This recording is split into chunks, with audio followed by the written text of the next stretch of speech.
नमस्कार, आपके साथ हूं मैं खुशबू मनोरमा मिश्रा और आप देख रहे हैं इंडिया न्यूज बुलेटिन में। सबसे पहले आपको दिखा देते हैं तमाम अहम खबरें फटाफट अंदाज में स्पीड न्यूज में। बिहार चुनाव से पहले आरजेडी के 2 विधायकों का इस्तीफा। नवादा रजौली से आरजेडी विधायकों ने दिया इस्तीफा, विधानसभा अध्यक्ष को इस्तीफा सौंपा।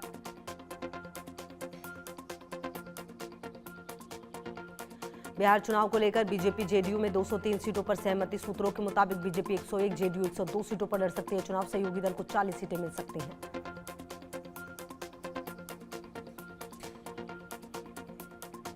बिहार चुनाव को लेकर आज बीजेपी केंद्रीय चुनाव समिति की बैठक। उम्मीदवारों के नामों पर लगेगी अंतिम मुहर। कल दिल्ली में जेपी नड्डा के आवास पर करीब 7 घंटे चली बीजेपी कोर ग्रुप की बैठक।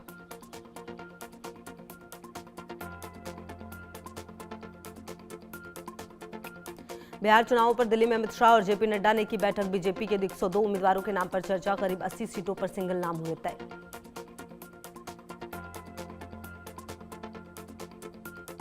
महागठबंधन में सीट बंटवारे पर खींचतान जारी। आज दिल्ली आ रहे तेजस्वी यादव कांग्रेस के शीर्ष नेतृत्व से कर सकते हैं मुलाकात।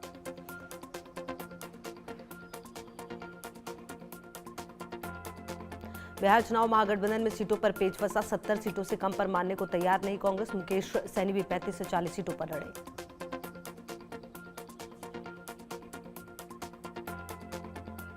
पटना में पशुपति पारस ग्रुप की बड़ी बैठक। राष्ट्रीय जनता दल में विलय को लेकर आज पारस ले सकते हैं फैसला। आरजेडी के टिकट पर पारस ग्रुप के नेता लड़ेंगे चुनाव। पप्पू यादव ने महागठबंधन के बीच सीट बंटवारों पर कहा, गठबंधन धर्म सर्वोपरि है, चाहे छोटी पार्टी हो या बड़ी, इंडिया गठबंधन का जीतना जरूरी है।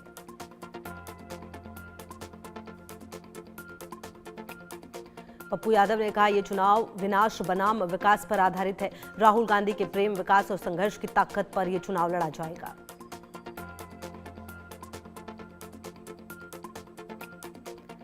तेजस्वी यादव ने जीत का दावा किया। कहा, 14 नवंबर के बाद से बिहार की जनता बेरोजगारी से मुक्ति पाएगी। हर परिवार को नौकरी मिलेगी।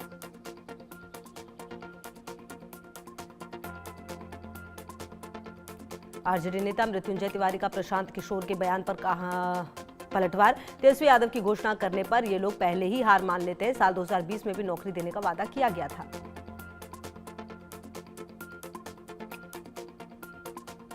जेडीयू नेता राजीव रंजन प्रसाद ने कहा, राजद को 2010 से भी बुरी हार मिलेगी। इन्हें मानसिक रूप से तैयार रहना चाहिए। बिहार की जनता एनडीए के साथ।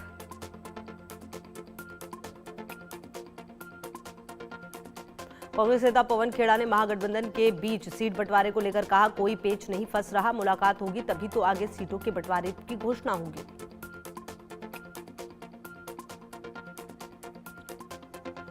कांग्रेस नेता अखिलेश प्रताप सिंह ने कहा, सीटों का बंटवारा लगभग तय हो चुका है। 1-2 दिन में सब कुछ घोषित हो जाएगा।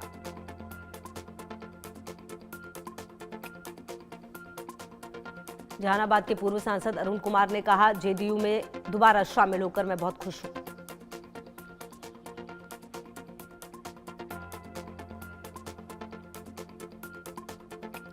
पूर्व सांसद अरुण कुमार बोले, पार्टी को मजबूत करने के लिए हर संभव प्रयास करूंगा। मुख्यमंत्री नीतीश बहुत ईमानदार नेता है।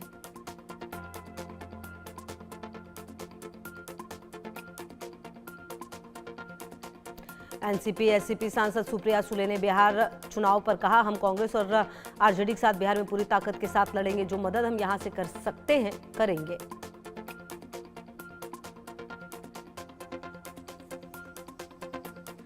राज्यसभा सांसद मनन कुमार मिश्रा ने एनडीए के बीच सीटों के बंटवारे पर कहा, घर में थोड़ा बहुत अंतर होता है लेकिन वो सब सुलझा लिया जाएगा।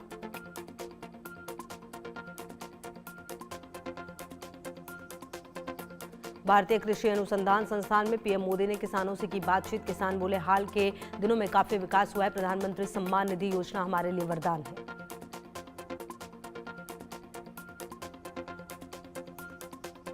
आईपीएस पूरन कुमार सुसाइड केस में परिवार ने पोस्टमार्टम कराने से किया इनकार। आरोपियों की गिरफ्तारी की मांग रखी। कहा, इंसाफ मिलने तक नहीं होगा अंतिम संस्कार।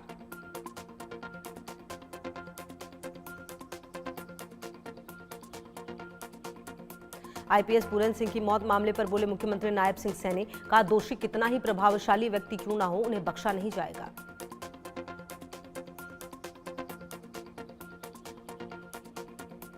आईपीएस पूरन कुमार मौत मामले पर पंजाब के राज्यपाल ने जांच की बात कही। बोले, एसपी का तबादला हरियाणा सरकार ने कर दिया है, डीजीपी को गिरफ्तार करने की मांग की जा रही है।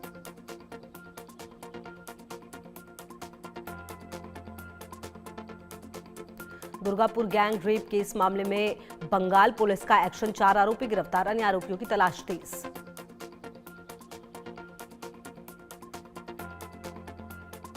दुर्गापुर गैंगरेप मामले पर भाजपा विधायक अग्निमित्र पॉल बोले, पश्चिम बंगाल में 6 महीने में की बच्ची हो, 80 साल की बुजुर्ग हो या मेडिकल छात्रा, कोई भी सुरक्षित नहीं।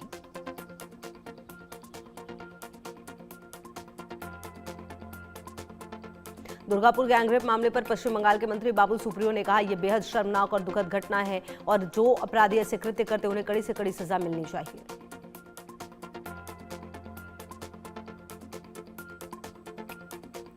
दुर्गापुर में एमबीबीएस छात्रा से गैंगरेप मामले पर बोले पवन खेड़ा, सवाल बहुत किए जाते हैं लेकिन जवाब नहीं मिलते। पूरे देश में यही स्थिति है, महिलाओं के खिलाफ हो रहे अत्याचार का मुकाबला करना पड़ेगा।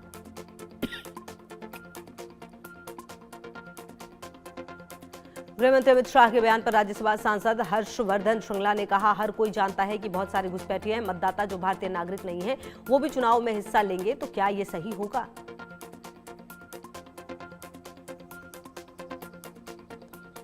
बीजेपी सांसद तेजस्वी सूर्या ने लालबाग में भूमि अधिग्रहण स्थल का किया निरीक्षण। उन्होंने कहा, सुरंग सड़क परियोजना बेंगलुरु के लिए एक आपदा है, परियोजना से यातायात समस्याओं का समाधान नहीं होगा।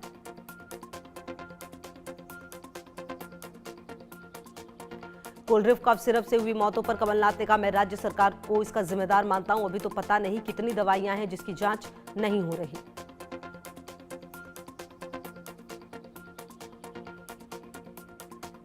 सांकली में गोवा के मुख्यमंत्री प्रमोद सावंत ने जनता दरबार में लोगों की समस्याएं सुनी, अधिकारियों को समस्याओं के हल करने के निर्देश दिए।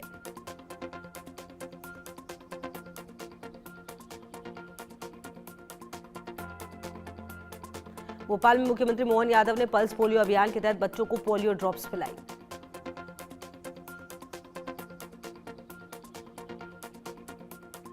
झारखंड के राज्यपाल संतोष गंगवार और केंद्रीय मंत्री संजय सेठ ने स्वदेश मैराथन को हरी झंडी दिखाई, बड़ी संख्या में युवा हुए शामिल।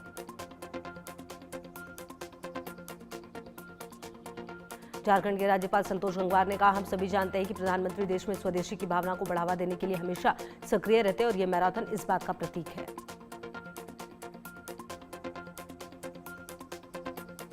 कर्नाटक के उप मुख्यमंत्री डीके शिव कुमार ने वॉक फॉर बेंगलुरु में लिया हिस्सा। इसका उद्देश्य ग्रेटर बेंगलुरु प्राधिकरण सीमा के भीतर नागरिकों की जरूरतों को पूरा करना है।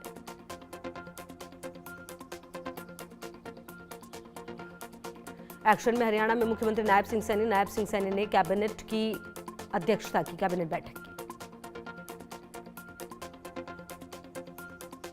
दिल्ली में केंद्रीय खेल मंत्री Mansukh Mandaviya Sunday on cycle कार्यक्रम में हुए शामिल। का कार्यक्रम आज अभियान बन चुका है, बड़ी संख्या में लोग इससे जुड़ रहे हैं।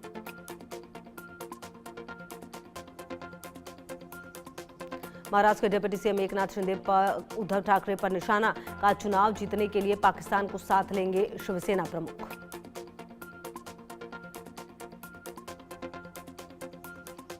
केंद्रीय मंत्री मनसुख मंडाविया ने वेदांता दिल्ली हाफ मैराथन के 20वें संस्करण को दिखाई हरी झंडी। दिल्ली के उपराज्यपाल सीडीएस जनरल अनिल चौहान, नौसेना प्रमुख एडमिरल दिनेश के त्रिपाठी भी रहे मौजूद।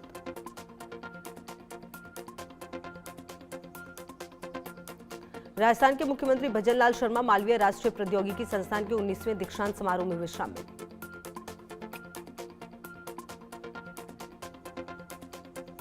अयोध्या में श्री राम जन्मभूमि मंदिर का निर्माण कार्य अपने अंतिम चरण में पहुंचा। इस साल नवंबर में प्रधानमंत्री नरेंद्र मोदी श्री राम जन्मभूमि मंदिर के शिखर पर भगवा ध्वज फहराएंगे।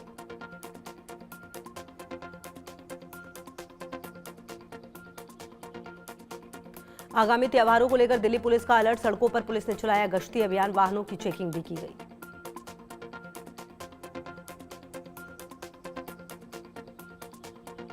दिल्ली पुलिस आयुक्त सतीश गोलचा ने हजरत निजामुद्दीन पुलिस स्टेशन का किया निरीक्षण, स्थानीय लोगों और दुकानदारों से की बातचीत।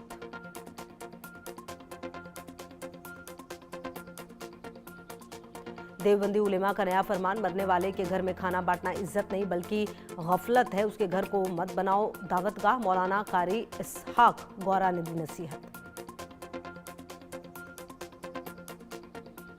मौलाना कारी इसहाक गौरा ने गैर इस्लामी रिवाज पर जताया एतराज, कहा मैयत के घर को दावतगाह मत बनाओ, ये रस्म शरीयत के खिलाफ है।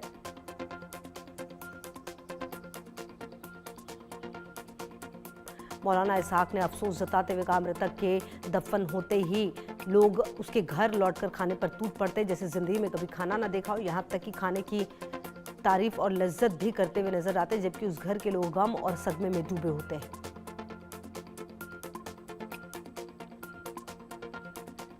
एक्सप्रेसवे पर बड़ा हादसा, गोहाना में रूखी टोल टैक्स के पास हुआ हादसा।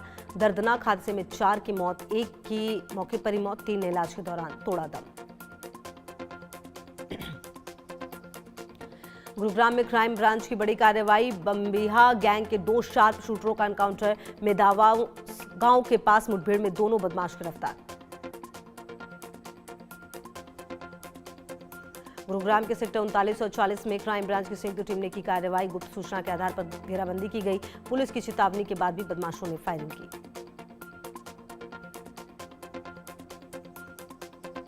आगरा में अवैध आतिशबाजी पर पुलिस की छापेमारी। न्यू आगरा में 800 किलो अवैध आतिशबाजी के सामान बरामद।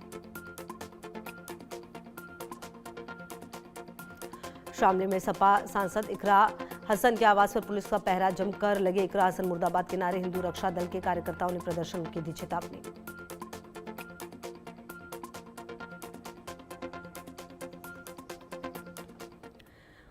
बढ़ते आगे, बात कुछ अन्य